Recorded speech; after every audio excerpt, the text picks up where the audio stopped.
Hello, welcome to Sips with Chips. I'm Sip Mendez, and this is the ornament I made for the challenge that was proposed by Alan Stratton and Carl Jacobson. In this video I'm going to show you how I made this inside-out turning. Remember when you watch these videos that these are for your entertainment. Make sure you read and understand all the instructions that come with your equipment, and don't forget, work safely. Here's the block that I've glued up. I went ahead and sanded the sides to get good square corners and sanded the ends. And I need to explain how this is actually going to work, because this is the first time I've done it, and I want to make sure I do it right. This corner here is eventually going to become this corner here, and this outside corner is going to be over here when I re-glue it. So when I'm cutting the outside, I'm actually cutting the inside of it. And what I want to do is what I want is to wind up with a hollowed center, like that. Okay. In order to wind up with a center like this, what I have to do is I have to cut in from here. Now, this is the outside, and it's about 1/2 inch from this corner to the circle. So, anything after 1/2 inch,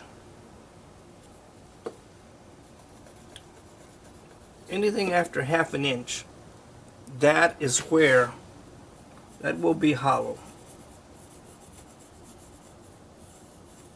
So anything, when I cut with my gouge and I cut past this line, it's going to be hollow when I'm finished, and I'll be able to see through it, because this is going to be the outside, and I'm going to look in, and I'm going to look through here, and I will be able to see what's in the center. Sorry that might be a bit confusing, but that's the only way I can explain it. I'm gonna start by taking a skew, and I'm gonna mark where I'm going to start cutting, and that way I'll get a good crisp corner.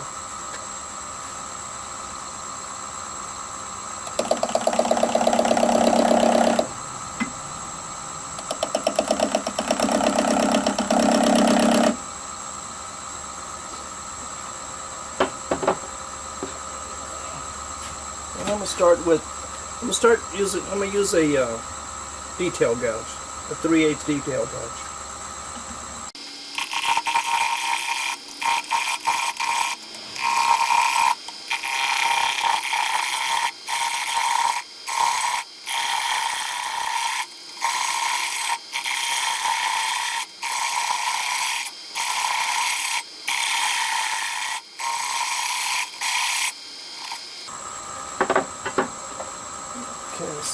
So I'll move up to a 1/2 inch detail gouge.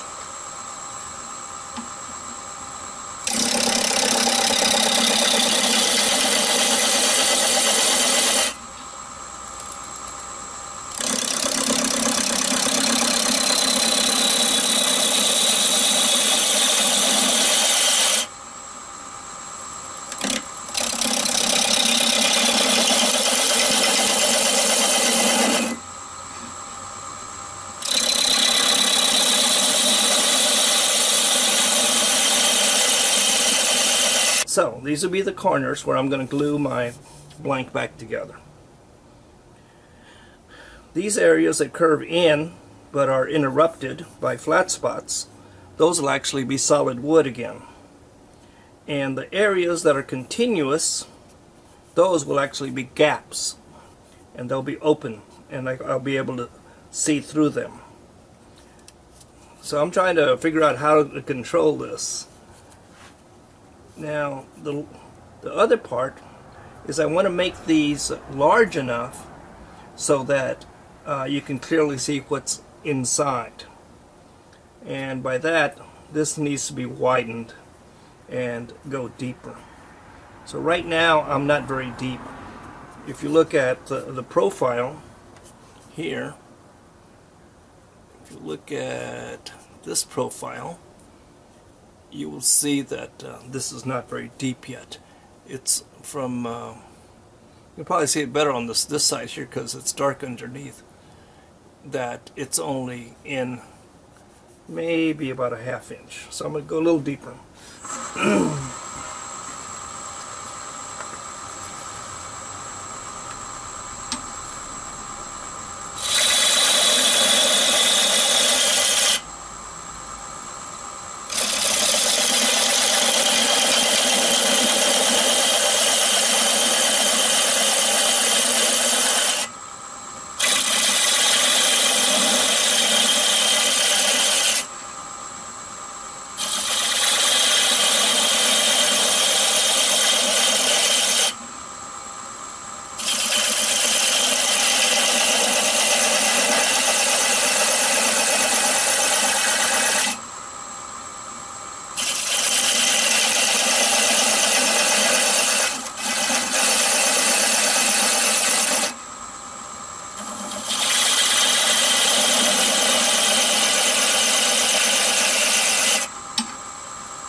What I'm doing is rubbing the bevel, then lifting the handle to force it to cut.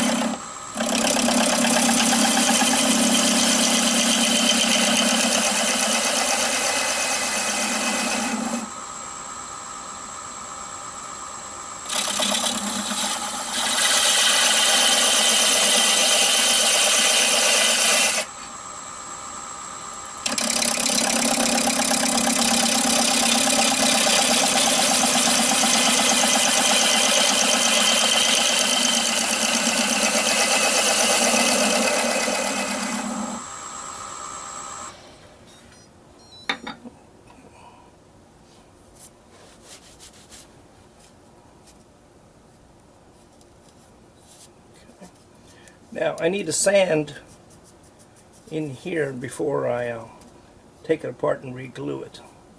So I'm going to try to smooth this out just a little bit with a round nose to get a little smoother curve, and maybe get a little bit more in these corners, and then I'll sand it and glue it up.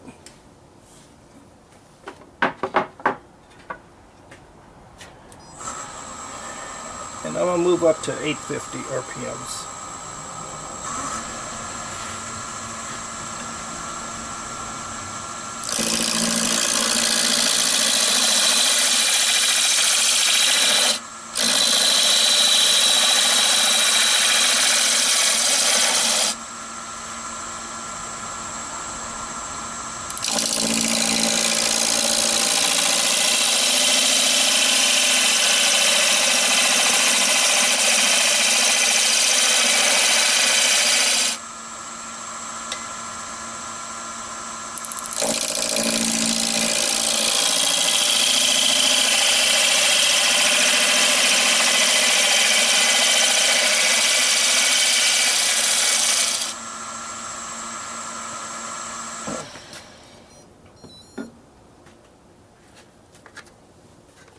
Now, exactly how wide the windows will be, I'm not really sure of just yet.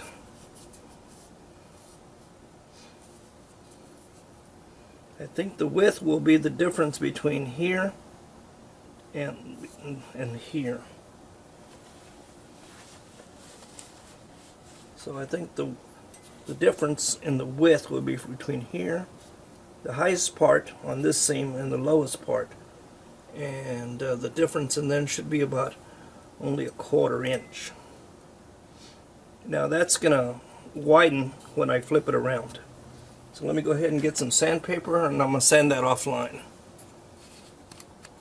So I've sanded the blank with 150 sandpaper, and now I'm applying a coat of lacquer-based sanding sealer. I'm going to, while that is drying, I'm going to go ahead and break the blank apart into 4 pieces, reassemble it, and reglue it. I don't usually hammer on things on the bed of my lathe, but this is a good place to do it with the camera.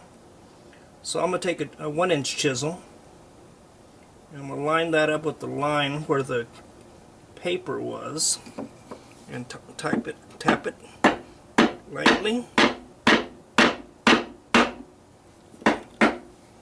and there it is. There's 1/2. Now I'm going to do the same with this half. Try to get it right on that paper, on that paper seam.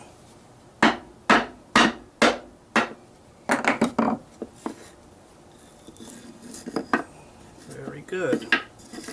And then here's the last one. Line it up. Paper seam.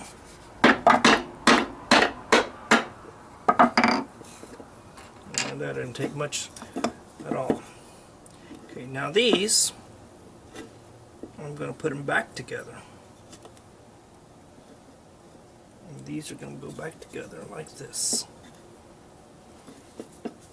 And that will give me the windows into my ornament. Well, here is my glue up so far. I've turned the pieces inside out, and I have 2 halves. Now, what I want to do is put something inside, something Christmassy. So I thought maybe a little jingle bell. Now, the problem here is that I have to spin this. It fits just fine. Eventually I'll run the little cord through there, but I can't do that when I'm spinning it. And I don't want this tumbling around inside. So I was thinking that if I made a little cylinder, a little cardboard cylinder out of a piece of cardboard and rolled the bell inside of it,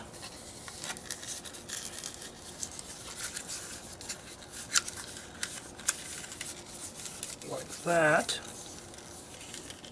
and then crushed it,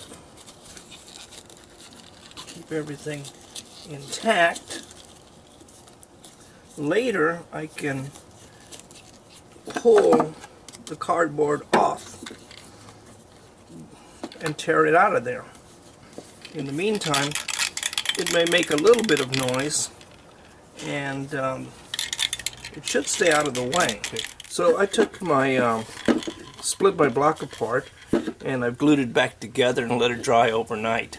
These are the windows I was talking about. Because of the way the pieces go back to get together, and depending on how deep you cut into the blank, you will get these windows. Now, originally this was the inside corner, and now the outside corner is at the center. And I hope you can see it, that these curves here, when I turned it, this formed a circle. Now that the pieces have been reversed, you can see that this is the inside shape of the large cavity inside the block now. Okay, so I'm going to go ahead and mount that, and we'll spin it.